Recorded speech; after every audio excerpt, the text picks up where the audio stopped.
What is something that your parents did that you will never forgive them for? They pulled the life support of my brother after suffering from severe chest trauma, leaving him with a lung injury.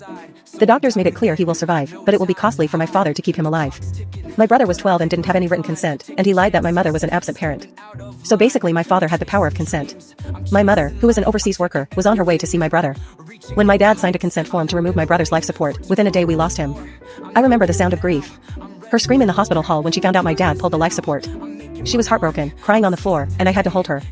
We were both crying because my mother raised money from my family abroad to keep my brother. But my evil dad excused that he was never a good son, so he doesn't deserve another day wasting his money. I never spoke to my dad ever again, and my mom decided to take me with her to be away from my dad because she said she didn't want to lose me too.